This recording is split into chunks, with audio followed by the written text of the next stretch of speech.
Jo, morning. Morning. Welcome to the Sports Store studios. Thank you for having me. Big announcement yesterday.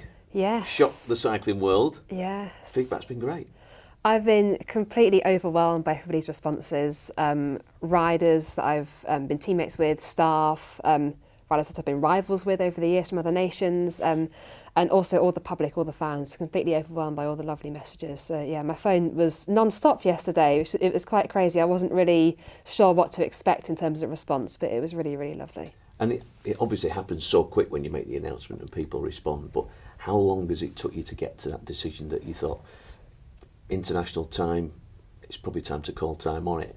It's taken a really long time to decide. It is definitely by far the hardest decision I've ever had to make in my life. And I think after Rio, I was keen to have a really good long break, which I took, and I got back training in December and that was fine. But by the time we got to the sort of 6 months past Rio mark in February, I realised that I wasn't really looking at other races, wishing I was racing. And I think deep down I probably already knew, but it took me a very long time to actually be able to admit it and then come to terms with the reality of actually leaving the GB cycling team and leaving those teammates and friends and everything. So very hard decision, but once I finally made it, I want to get on with announcing it and just make it public and not deliberate any longer and look forward to the next challenges. But the whole team ethic of British cycling and what you've been involved with, it's just been phenomenal, hasn't it? I mean, you must have some great memories both on and off the track with the team. Yeah, I've been part of the GB cycling team at a senior level for over 10 years. So I've got loads of staff that I know really, really well from that time. There's been some that have come and gone, but there's some that have been around a long time, which I've got really strong relationships with. And also my teammates as well, the other riders. You know, you really are all in it together, and not just our squad, but the men's squad, the road riders, the mountain bikers, the BMXers, the sprinters, everybody in that under that wider GB umbrella. We really are all in it together, and it's going to be really sad to leave them, but I'm really looking forward to watching their progress and how they get on. There's definitely some exciting prospects looking towards Tokyo. So they've got 3.5 years now, but I'm going to keep my fingers crossed for them. Who's your money on? Who's the standout? Who's the people that we've not yet heard of that you think are really going to Who be following have in you your not yet heard tracks? of? There's a sprinter called Ryan Owens. So he actually went to Rio as a reserve rider. So he was there to gain all the experience of a competition, but he didn't race. And he's been doing some fantastic performances all winter. And I think for him being able to go to Rio, witness how well the team did, and really get a taste for it, I think he's going to be a really exciting rider to watch going forwards. And you must have so many memories from Commonwealth Games here in Manchester to Glasgow, Yeah. to everything that you've done, Rio, the whole lot. What's your standout? Anything that really stands My out? very first World Championships were here in Manchester, Yeah. which really set the bar very, very high because that was my first ever senior World Championships, and because it was here in Manchester, the crowd were phenomenal. GB won 9 gold medals that week, so it was an amazing week to be a part of, and no other subsequent World Championships have ever really lived up to that level because it sets such a high standard. So that was a really special memory to win my first world title here in Manchester. To have a London Olympic Games was phenomenal. My first Olympic Games in my hometown or home city where I grew up was something that very few athletes ever get to experience. So that was very, very special. I mean, most of the athletes that you talk about that were involved with the London Olympics, we're just talking about it, just an out-of-body experience, the whole experience, in the village, outside of the village, and competing. I mean, it must have been phenomenal. It was so weird for me. It was my first Olympic game, so I had no idea what to expect. But I remember being in the village and it feeling so surreal, but looking out of the window from our apartment and seeing like the Canary Wharf towers and thinking, I'm really close to home here, but I felt a million miles away. But when the crowd was there in the velodrome, the noise was just phenomenal. You couldn't hear yourself think at all. If you compare that to other events, what was the pressure like? Was it a different kind of pressure?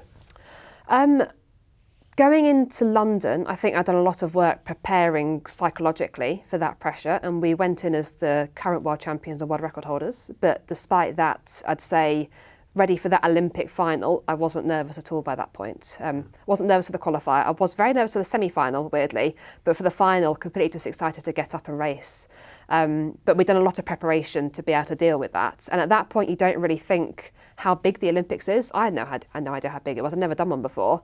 I had no idea how many more people around the world watch the Olympics that don't normally watch cycling every year. And for me, I'd already been 3 times world champion by that point, so and world record holder. So I thought I'd sort of experienced everything there was that went along with success in terms of publicity. But the Olympics was a whole huge, bigger thing compared to everything else. And that will always be a really special memory. But again, very high bar set by my first Olympics. And if you turn the clock right back to that little girl that was in school that wasn't really interested in cycling, that got into cycling, do you have to pinch yourself and think, I never dreamt of this? Yeah, it's crazy. I never dreamt of a career in sport at all. I had plans to go to university when I finished school, and I was talent spotter when I was 15, and I was very shy, not very much confidence, but there must have just been a little bit of competitiveness in me that came out in those tests, and a bit of physical talent as well, maybe.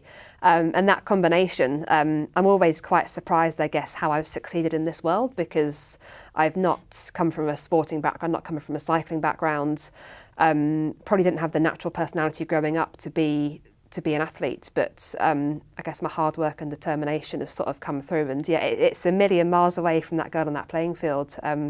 Quite a few years ago now. So it is really funny to look back, and it's really funny for me to go back to my old school and see those teachers, and for them to sort of see that sort of transformation, if anything. I actually went back to my old school in December, and I did the speech at A-level prize giving to all the students that had just left that summer. And back when I was at school, I'd never have dreamt of public speaking. That would have completely terrified me. So it's quite funny for my teachers to see how much I changed in those 10 years, and now I was giving the speech at the prize giving. Brilliant. It must be in the genes, because your brother's not too shabby, is he, on the bike? Yeah, so he rides for Madison Genesis, which is a British pro road team. He's off to Normandy next week for his first stage race of the year, and he started after I started. I'd say he was always more into cycling as a youngster, though. He used to go out and play on his bike with his friends. I never really used to do that, but in terms of competitive cycling, he was never involved with that from a young age at all. It wasn't until I started racing that he thought, I don't like her being better than me at something. So he came along and eventually, well, quite quickly actually, started giving me a kicking and progressed into the roadside. There's signs of that competitiveness in a YouTube clip that's doing the rounds of you there and your brother. Is, yeah. So Madison, who are the company that sponsor his team, they did a bit of filming with us both in the new year. It was based around Eric. They did a feature on all their riders, like winter training, that sort of thing. And we had a little bit of a chat about memories growing up and competitiveness and that sort of thing. And he wasn't entirely complimentary towards me, but all good fun though. So it was nice to do that. So you've done what you didn't set out to do. Yep. You've achieved pretty much everything in the sport. And I've known you a couple of years now, and you are definitely one of those people that has always got a plan and a what next. And I mean, we're delighted at Sports Tours International to be able to announce that you're joining our team as an official ambassador, worldwide ambassador for the next couple of years. So, I mean, I would ask this, wouldn't I? Why Sports Tours International? And you've worked for us on and off for a while. What draws you to what we do? I've been involved with the company for the last 3 or 4 years, really. Pretty much after London, I had my first trip to Club Lastanta. Absolutely loved it. To be honest, it was the first place I'd really been to on a holiday, feeling like I belonged there and feeling like I wasn't the weird person walking around in Lycra, and I just fitted in. And I loved being surrounded by like-minded people. And I think all of the sports tours trips, you get cycling fans or cyclists or sports fans, and it's nice for me to be able to feel like I can fit in and be surrounded by those sort of people, and that makes trips enjoyable for me as well. So I've been training at Club Lastanta for the last few years now, and it's been a perfect training base, especially over the winter where you're guaranteed the winter sun out there in the Canary Islands. I was there for Christmas one year, which was brilliant as well. So yeah, I really enjoyed going there, but I'm looking forward to doing a few things now that I wasn't able to do as a full-time rider. Things like riding the Étape in July, which never fitted in before. I was just going to come to that. I mean, you took my breath away a couple of mornings ago when you said, okay, this is going to happen, so I'd like to ride the Étape. Yeah. I mean, 178 kilometres up a lot of mountains over a day, or a few hours, I should say, at your pace. Daunting. Yeah, I'm hoping it'll be sunny though. I'm more thinking of like sunny France in the summer. That's sort of what's in my head. And I love the Alps. Well, I can honestly say our riders and our customers that are watching this will probably be laughing right now because it's not always sunny.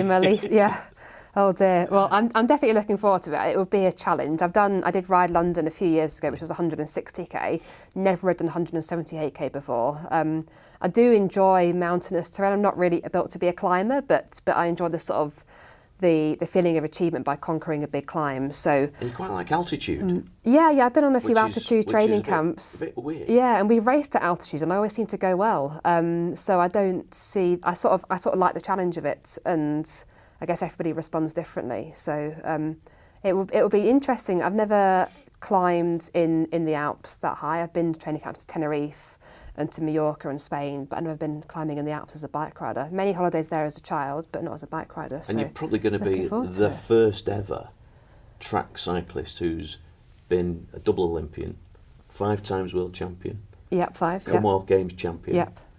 to ever ride the Attack the Tour. I think there's a few guys that done it. I think Chris has done it back in the day, but I'm not Yeah. sure about any women. So hopefully leading You're the gonna way be for the first girls. woman, Yeah, which is fantastic. yeah, exactly. And that's one of the things that obviously with sports tours, one of the big campaigns that we're going to be launching later on this year is Girls Go Cycling. Yeah. Because you share a passion that we do, which is we want to get more women cycling, not only just around the roads of the UK, but going on the events and taking part. Yeah, definitely. And I think there's now far more women's World Tour races that are combined with men's World Tour races, and there's now opportunities to go and watch the best female racers in the world race. And I think that'll be a pretty inspiring trip.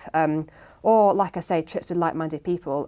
That's what I really enjoy by being part of sports tours, going away on training camps and being surrounded by people that also enjoy keeping fit, enjoy riding their bikes, and you're not that weird one in Lycra sat at the cafe anymore. So, yeah, that's been really good. One of the things, obviously, our customers can look forward to is we're actually going to create Joanna Rowsell Shand signature trips. Yeah. You're going to pick out some of the go-to events that we've got, and help us shape how they look and feel.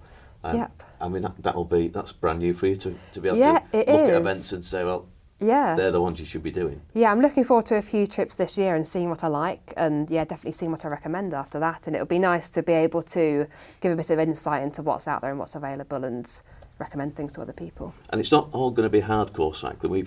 We have another brand, Freewheel Holidays. Yes, you do. And you're going to try some leisure cycling for us and go and see the different things in Tuscany that we've got, and in Austria and around Spain. Yeah, it sounds really good riding from point to point for the holiday. So each day, rather than, I guess I've always been out for a training ride and it's always been looking at the hours on the clock, but this will be nice to be able to just go from A to B and have an end point and be able to enjoy the scenery along the way rather than always looking at the power meter and the numbers. It'd be nice to actually enjoy it for leisure. So I'm really looking forward to that. Dan will be joining you. Can he not be competitive on a leisure cycling holiday?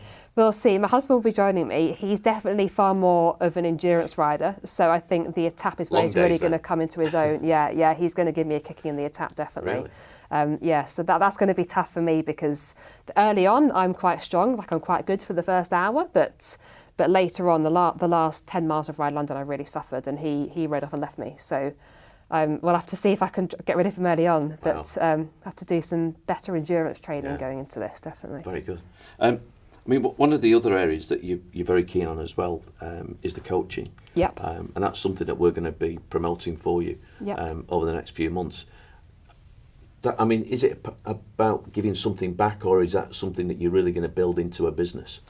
It's something I want to build into a business, but also giving something back. So I've been doing some work with my local cycling club, doing some sessions with them, which I've really enjoyed doing. We've got a time trial this weekend. Yes, and also me and my husband are organising an open time trial on Saturday the 18th. Entries closed now. We've got nearly 100 riders, which is phenomenal compared to, I think, about 40 riders last year. So the village hall will be creaking. It will, the car park's going to be full. We're going to all be crammed into a village tour, lots of nice tea and cakes afterwards, typical British time trial. But looking to grow the coaching business, I've been really enjoying helping other riders with their training when I've had the chance. Like my brother, for example, he's often asking me advice on his training, and I find it really interesting. I want to study some more sports science and physiology and get more of an understanding into the reasons behind training and the understanding of that. So looking to definitely grow that in the future. Brilliant. Thank you. And finally, it's not all been about competing and training. You do, a lot of people don't know that you do put a lot of time into the charities that you support. Just tell us a little bit about the charities that you're going to be working closely with over the next Yep. now that you're retired? The main one is Alopecia UK, which are a nationwide charity looking to help people with the alopecia condition by raising awareness and having support groups and fundraising events. So the first event with them I've got coming up is early April. We're going to Alton Towers. So it's a big trip of everybody from Alopecia UK going to Alton Towers.